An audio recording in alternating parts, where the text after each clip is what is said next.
Let's look at another question over here. So a body is projected at an angle of 45 degrees. If its horizontal range is 400 meter, find corresponding maximum height. So let's see what they are saying. So let me draw the coordinate axis first. So here's my vertical axis and here's my horizontal axis. So the body is projected at an angle of 45 degrees. So let me do that. Okay. So they have not given us the speed of this particle. So let's take it to be some u. Initial speed is u, and the initial speed is along 45 degree to the horizontal. And the range is given. They have told us that the range of this particle, which is projected, the projectile, is 400 meters. So this is given to be 400 meters.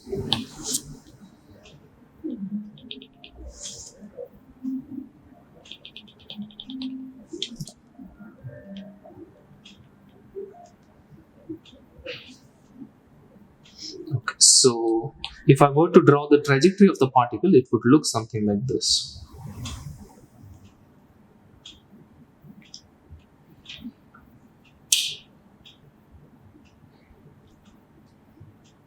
Yes. So we have been given the range, and we are asked to find the maximum height of this particular particle, of this projectile. Yes. So what is the maximum height? So find h. All right. So what is the range? How do we find the range? Given the range details are given. So range is given to be 400 meter. How then do I find the maximum height? So first step would be to write down an expression for range. So what is range? So before I go to answer that question, let me figure out what is the initial velocity of the particle along the x direction, along the horizontal direction, and also let me at the same time find the velocity along the vertical direction. All right, so u is the speed and the angle is 45 degrees over here. So the x component of the velocity would be u cos 45, and cos 45 is 1 by root 2. Similarly, the y component over here would be u sine 45, that is sine 45 is 1 by root 2, so u by root 2. So I have resolved the initial velocity into two components. Okay, now what is range? So to find the range is nothing but displacement along the x-axis, isn't it? So maximum displacement along the x-axis. So range is nothing but the initial velocity along the x-axis, that is u by root 2, yes, into the time. What time? So the time taken here, the time t is the time taken for the entire journey of the projectile. Or if I were to look at the y component of motion, only the y component, it is the time taken to go to the maximum height. See, along the y direction, the particle is goes up to a maximum height and then comes down to this point, right? Comes down. So yesterday in the previous class, I've told you that the net motion, the actual motion of the projectile, is when you have the vertical motion and the horizontal motion run together, right? So if I want to find the total time, I just need to know how long it takes for the particle to go up and come down. All right. So here t is the time taken to go up and come down. All right. To find time t, I'll be using the equation v is equal to u plus at. So to find t now, so I'll be using the vertical component. So vy is equal to uy minus gt. All right. call the same letter t. Let me write this as capital T. Let me write this as t prime. Yes, t prime. What is t prime? T prime is the time taken to go up, okay, to the maximum height. So t prime is the time taken to go to the maximum height. So what do we get now? So Vy is 0 at maximum height. Vy is equal to 0 at max height.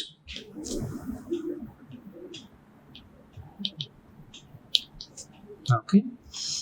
So let me substitute the value over here. So 0 is equal to Uy. What is Uy? Uy is u by root 2 minus g into t prime. Now from here I can calculate t prime. T prime is equal to u by root 2.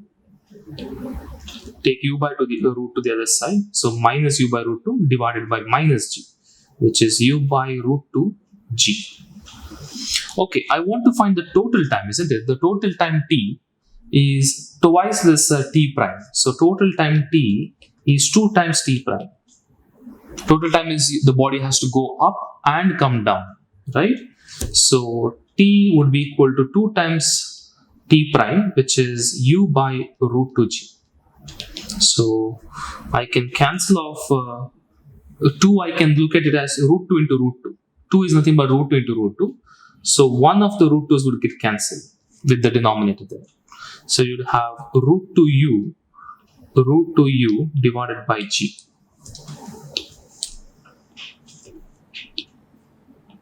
Root 2u divided by g. Yes, so that's the total time taken. So from here, I'll get the range is equal to u by root 2 into root 2u divided by g. Alright, so the range is equal to u square, root 2 and root 2 gets cancelled, u square divided by g.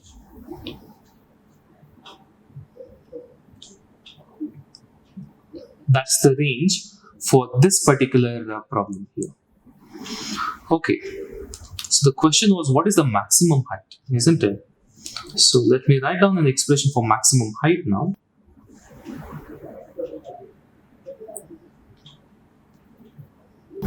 So what is the maximum height?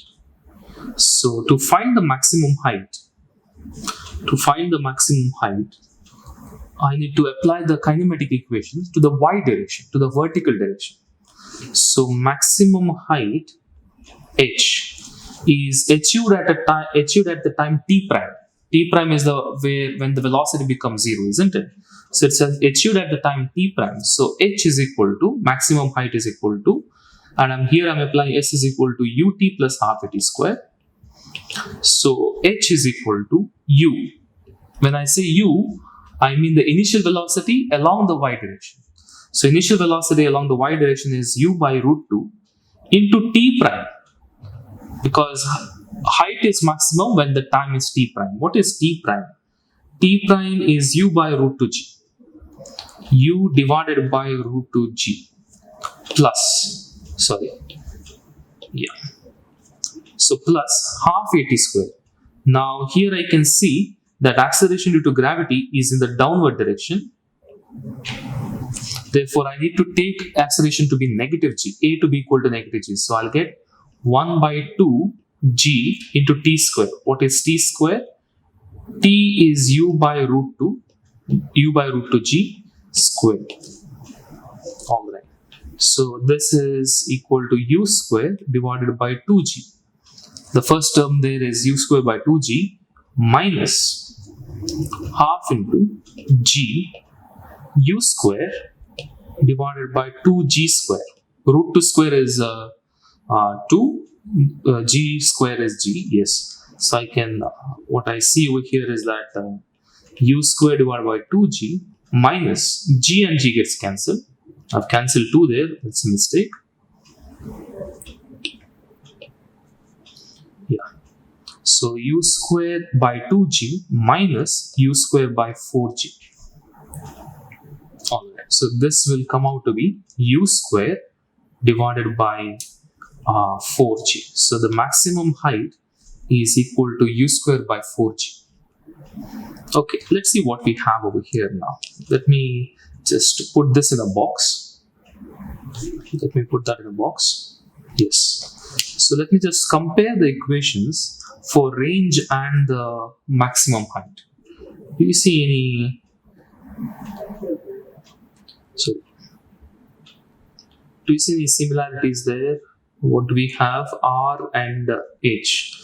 Just look at them. So H and R. So H is 1/4 of R, isn't it? Let's look at that. H is 1/4 of R. So H is 1/4 of R. But I know the range value, isn't it? Range value is given to me. So since H is equal to 1/4 of R, I can say that H, which is what we have to find, and range which is given to us to be 400 meters. So 1/4 of 400 would be 100 meters. Okay.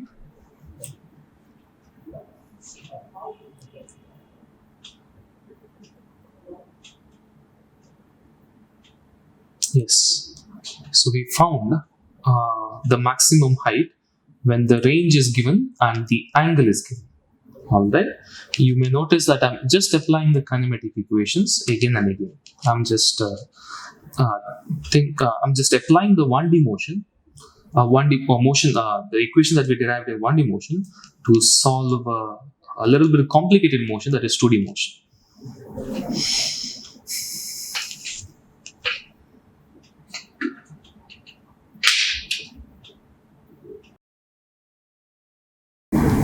Yes, let's look at one more question here. So body, when projected at angles of 30 degree and 60 degree, the corresponding time of flights are 10 seconds and 20 seconds. Now what we need to understand over here, it's not mentioned, but the body is projected at 30 degrees and 60 degrees with the same speed. With the same speed. Okay, so the speed is same, just the angle has been changed respectively. Find horizontal range of projectile. So what have they said? So let me draw the coordinate axis. So here's my coordinate axis.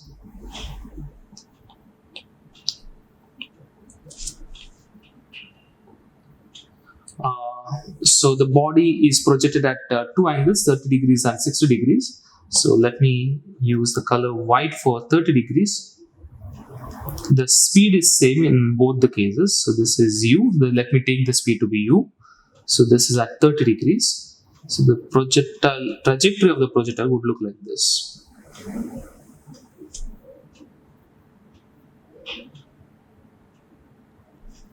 Okay. The second particle is projected at with the same speed, but at an angle of 60 degrees.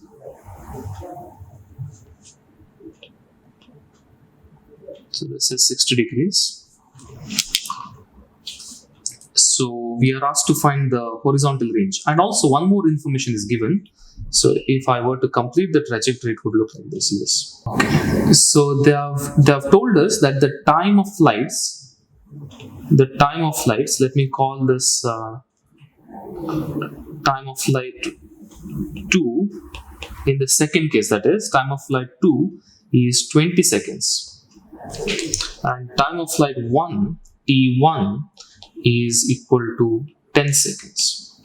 So the time of flight corresponding to 30 degree motion is 10 seconds, and 60 degree motion is 20 seconds. Alright, this is what we have, and it makes sense, isn't it? So the speeds are same, but if you see, it takes a shorter time if the angle is small, shorter time to move to the other end, isn't it? Why? Because you get, see, in the second case, in the case number 1, this is case number 1 and this is case number 2, the body has to go to a maximum height of only this much. So body climbs up that much and then comes down quickly, right? So very short time. But in the second case, it has to climb up to this height and then climb down the same height. So it should take longer. Okay. Yes. Now, what have they given us? They have given us that the time of flights are 10 seconds and 20 seconds respectively. They have asked us to find the range of the projectile. Okay. So how do we go about this problem? So let me take the case 1 where the angle is 30 degrees. In the case 1, the angle is 30 degrees, the speed is u, not mentioned, and the angle is 30 degrees, horizontal angle is 30 degrees. Let me draw that over here. Okay.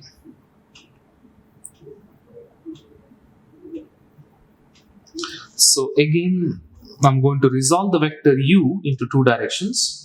So this would be u cos 30. The x component is u cos 30 and the y component is u sin 30. Alright. So the body goes along a trajectory like that. It goes along a path like this. So what is the time taken for the entire journey? They have given us the time taken. So the time taken t1 is 10 seconds. So this time taken t1 is actually the time taken to climb up to the maximum height and then climb down. Right? So for the particle to climb up to the maximum height and then come down. Alright. So how long does it take? Let's see. So how can I relate it to the speed over here, u sin 30? So I have Vy is equal to Uy minus Gt. I'm interested in the time taken, but let me do it a bit differently now. In the previous case, I've told you how I did.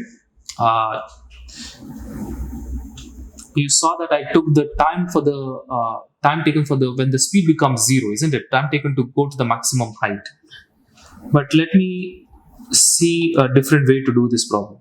So I want to figure out the time taken for the particle to go up and come down, isn't it? And when it comes down, what is the final speed? Just before it hits the ground, what is the final speed? So the final speed is same as the initial speed. But the difference is initial speed is upward,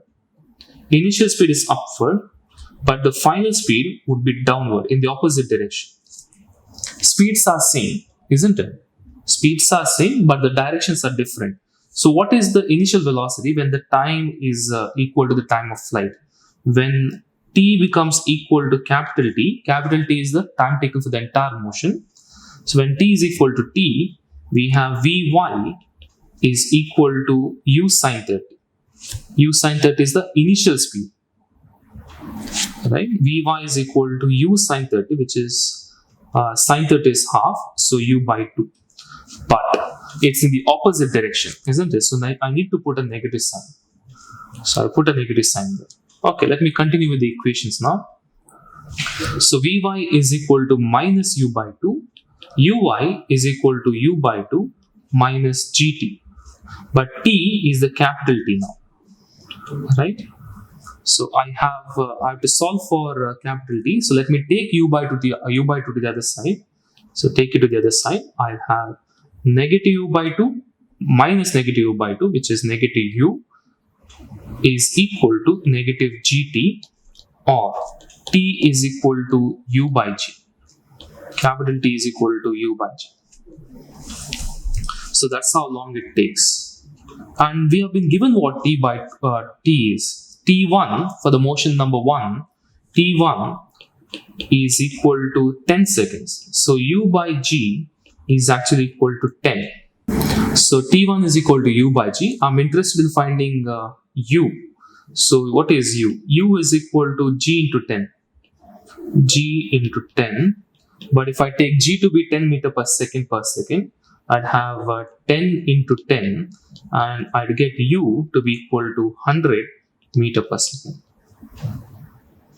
So u is equal to 100 meter per second.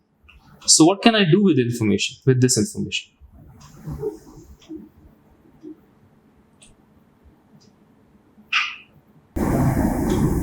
Okay, so what do we do with this information? So we are interested in the range of the particle number 1. So range 1 is equal to the x component of the first particle, x component of velocity of the first particle into the time of flight of the first particle.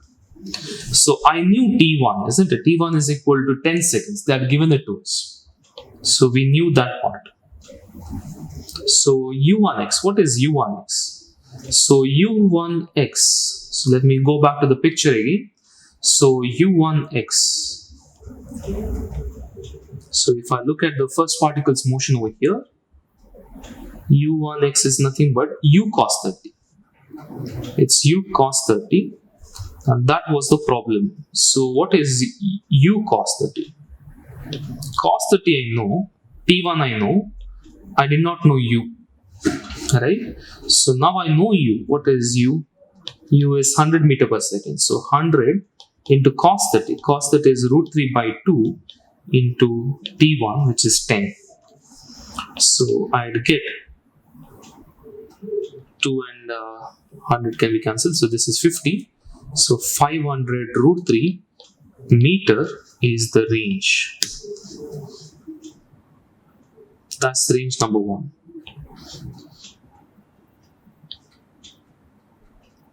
What about range 2? What about range 2? So we found the range of the first particle. Let me continue this with the white color itself.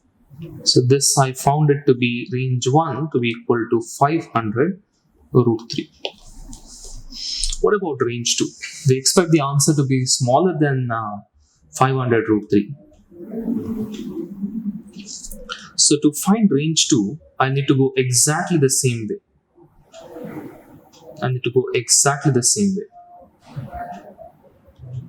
Right? So let me do it in the red color itself. And let me shorten this time. So resolve the velocity, the red u over here, into two components. One along the y direction and one along the x direction. So this is uy. But what is uy? Uy is equal to u sine 30. And ux is equal to u cos 30. So what is the time of flight? So the time of flight, to find the time of flight, I'll be using Vy is equal to Uy minus Gt. But Vy would be equal to negative Uy. Right? When the time is time of flight, we equal to time of flight, Vy is equal to negative Uy. Now put that over here, substitute that over here. What is Vy is negative Uy, and this is equal to Uy minus Gt. So from here, I may obtain that capital T is equal to 2Uy divided by G. 2Uy divided by G. But Uy is nothing but U sine theta. U sine theta divided by G. So you can see now that I'm doing it in a bit general fashion, isn't it? Now, this expression is true. Note this down. So this expression is true. 2u sine theta divided by G, no matter what the angle is. So for any angle between 0 and 90 degrees, this expression would be true. But for the specific angle, 60 degrees, what do we need to do? For the specific angle, plug in the angle value, sine theta. So 2u sine theta is root 3 by 2 divided by G. So you can cancel off the 2 there and you would get T is equal to root 3u divided by G. That's the time period for the second particle. But we know what's the time of flight, not the time period, sorry, time of flight for the second particle. It's given 20 seconds. So from there, I can find the u for the second particle. Alright, now let's find the expression for range. Expression for range, maximum height, and time of flight for a general case.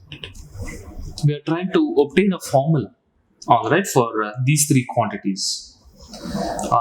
Why weren't we good enough at just knowing how to deal with things? Yes, but then you saw that I have to redo the same problem again and again, right? So now I'd like to do it for a very general case. When I say general case, I mean where the speed is not given to be a number but a letter.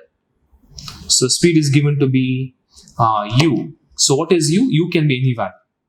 And the angle is given to be theta. What is theta? Theta can be any angle between 0 and 90 degrees. Okay, so we solve it in general case. Why? Because when you have a specific case, you can simply substitute the values of u and theta and obtain the answers for the specific case. So once you solve for the general case, you can always do specific problems, isn't it? Now, let me take a projectile. So this is the trajectory of the projectile. The projectile is given. The angle of projectile is also given to be theta. So initial speed is u, final speed is initial speed is u, and the angle of projection is theta.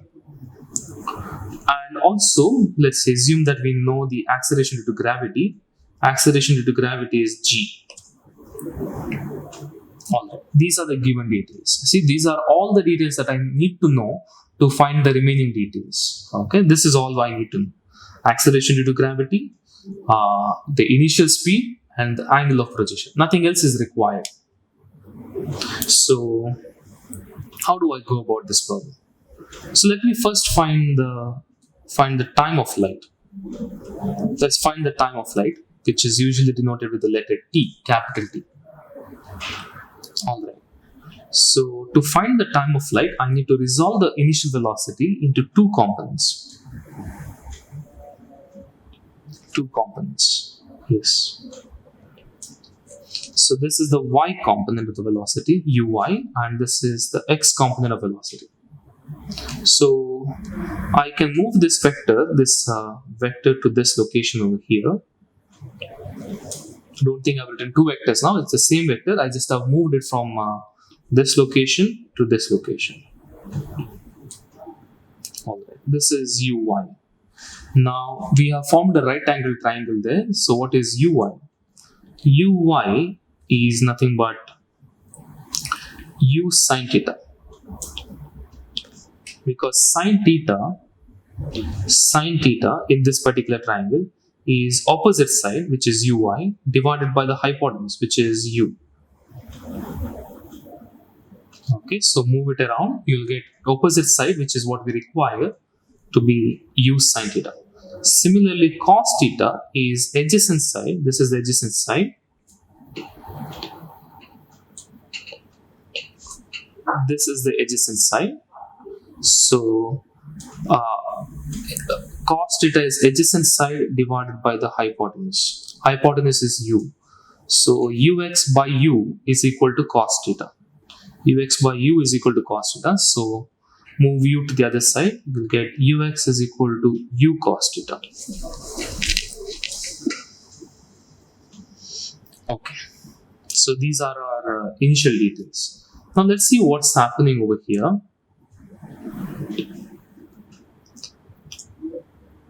So I'm interested in finding the time of flight, right?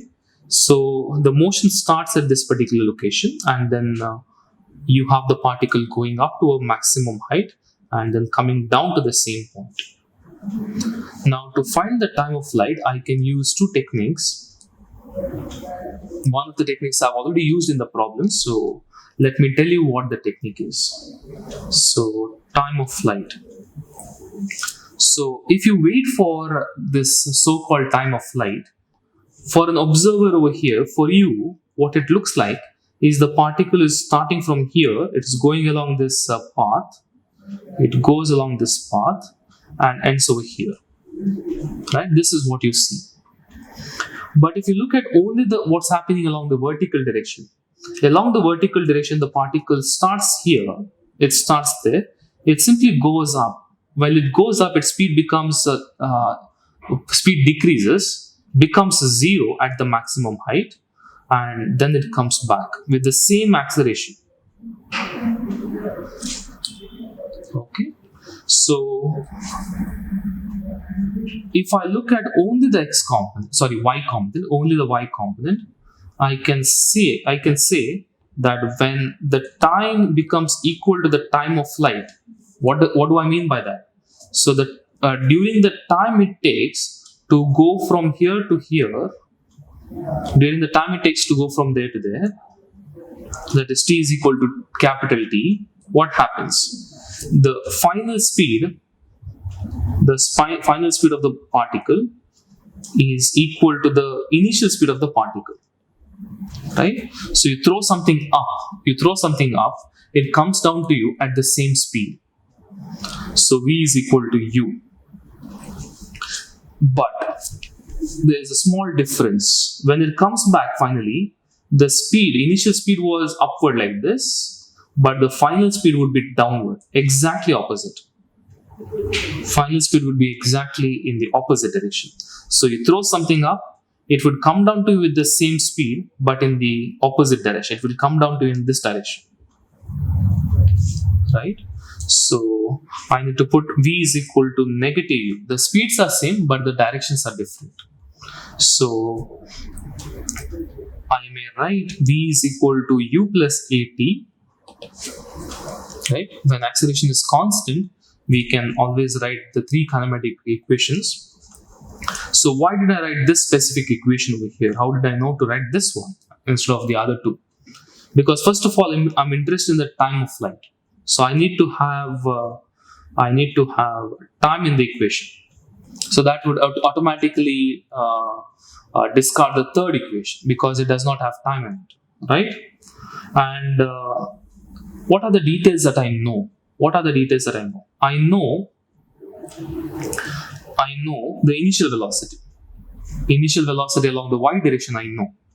How do I know that? Because initial speed is given to be u and the angle of projection is given theta. So from there I can find u sine theta. That's the initial velocity along the y direction. I know the final velocity as well. Look at that. I found it out, isn't it? I found out the final velocity. So all it requires for me to do is substitute the values over here. So v is equal to minus u. This is equal to u. A is minus g into t. What is t? T is the time of light. So when t is equal to t, when t becomes equal to capital T, v becomes equal to minus u. That's what I've said over here. Alright. So from here, if I simplify this, and I have to be a little bit careful here, I've made a mistake. So this is negative uy and this is positive uy, initial velocity along the y direction, not along any other direction, along the y direction only. So from here I can solve for t. So t is equal to 2uy divided by g. And what is uy? Uy is nothing but u sine theta divided by g. Now look at the final answer over here. How do I know that I've solved the problem? If you look at the final answer, the variables in the final answer, if you just look at the terms there, 2u sine theta divided by g, u is a known quantity. U is a given quantity, isn't it? Theta is a given quantity. Theta will be given to you. And g is a known quantity. So you can see that the final answer, unknown quantity, which is the time of light, is in terms of the known quantities. Okay, so that's when I know that the problem has been solved. Now, I could have done this another way. Not necessarily an easy way. Let's find out if it's easy or not. So when the time is equal to the time of light, what happens to the displacement along the y direction? Just look at this. So if you wait for a time of flight, for a time equal to the time of flight, see what happens for the displacement. Displacement goes to the maximum height, maximum displacement. Then from the maximum height, it comes down to the same position, isn't it? So the displacement along the y direction, Sy, is equal to 0. So let me write it.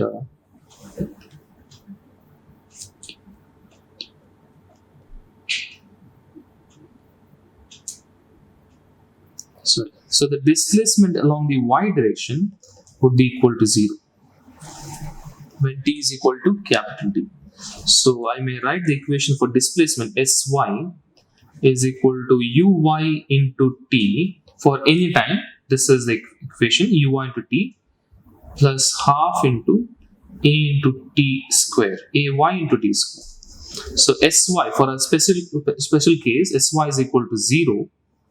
So this is 0 into uy. What is uy? Uy is u sine theta into, when is displacement equal to 0? It is equal to 0 when time t is equal to capital T. Minus half into g into t square, this capital T square.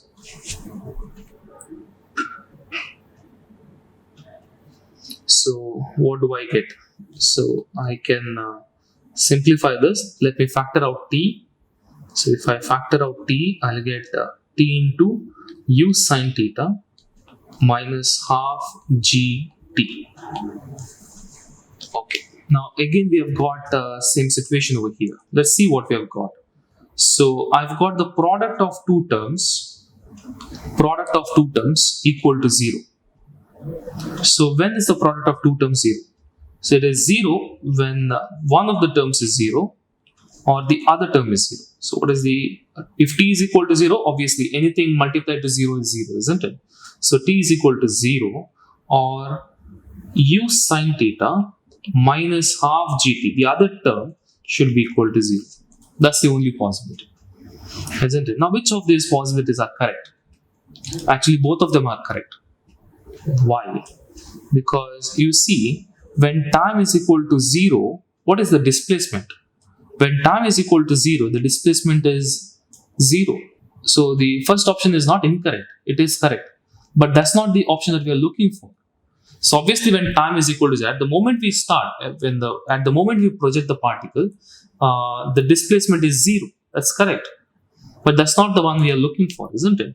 We are looking for the other option. So what is the other option? Other option is this: the particle has been projected, it has gone up and it has come down now. So I'm interested in that time t. So you move things around. So if I move u sine t to the other side, you get minus half gt is equal to minus u sine theta. So negative can be cancelled off. So I'll have t is equal to 2u sine theta divided by g. You see, this time I've used the second kinematic equation instead of the first one. I told you that this is not going to be the easy one, but we have arrived at the same answer. Alright, so capital T is equal to 2u sine theta divided by g. So that's how long it takes for the entire flight of the projectile.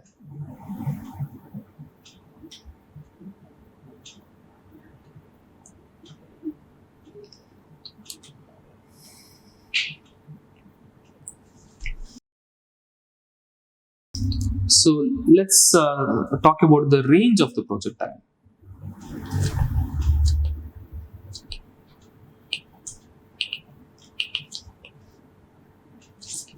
The range of the projectile. So what do we have? So the range is the maximum horizontal distance traveled. So here's my vertical and horizontal axes. So let me quickly draw the initial speed, which is u, and the particle is projected with speed u and angle theta. So again, since I'm interested in the range, let me resolve the vector along the x and y components and consider only the x component. So ux, what is ux? Ux is u cos theta, as we have seen before, and uy is u sin theta. I won't require that, but let's keep it there. Yes. So what is the range? The range is again a displacement along the x-axis. So we know the equation displacement is equal to ut plus half at squared. But the interesting thing is the acceleration of the particle is only along the y direction. So only ay is equal to g, and it's in the downward direction.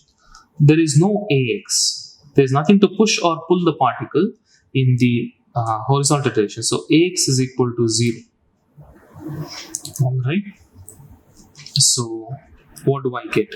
So range, which is a displacement, and when do we arrive? When do we travel the distance of that is equal to the range? So when the particle goes from the initial position to the final position. Okay. And how long does it take? It takes a time t equal to the time of light. It takes a time equal to the time of light to go along the horizontal direction a distance of r. So t we know already is 2u sine theta divided by g. Okay, so range is equal to ux, initial velocity along the x direction, into the time it takes. What is the time it takes? So time it takes is 2u sine theta divided by g plus half it square, but half it square is 0. And ux is u cos theta. This is into 2u sine theta divided by g.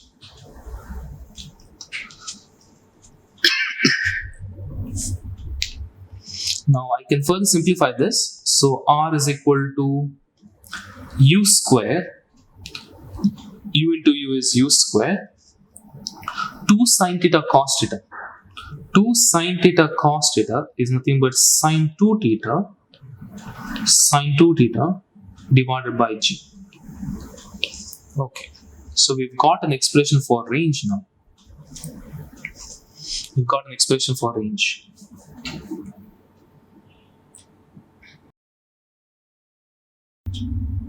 What about the maximum height? What about the maximum height? So let me do that in red. So when is the maximum height attained?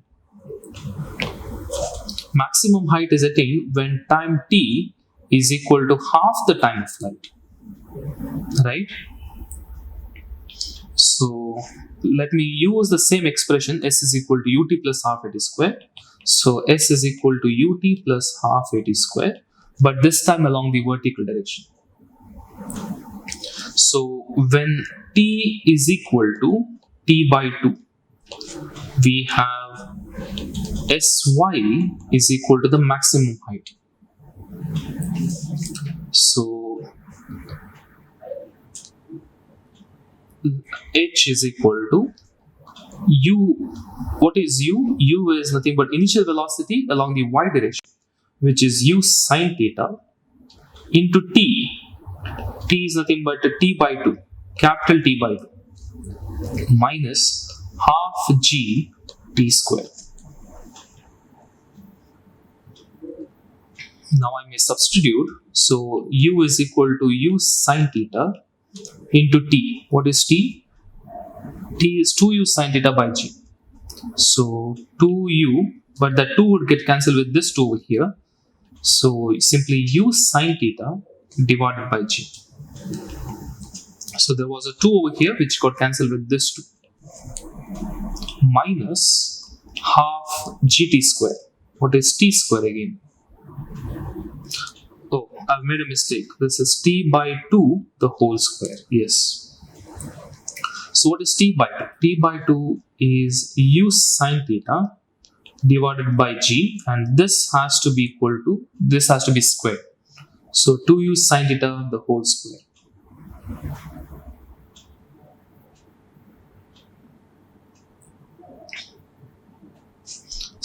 we get h is equal to u square sine square theta divided by g. That's the first term. So u into u is u square. Sine into sine is sine square theta by g, minus half into g u square sine square theta divided by g square. I may cancel one of the g's there. So what do I get now? So I get u square sine square theta by g minus half u square sine square theta by g. So if you take from a whole u square sine square theta by g, half of u square sine square theta by g, I'll be left out with only half of u square sine square theta by g. This is our expression for maximum height.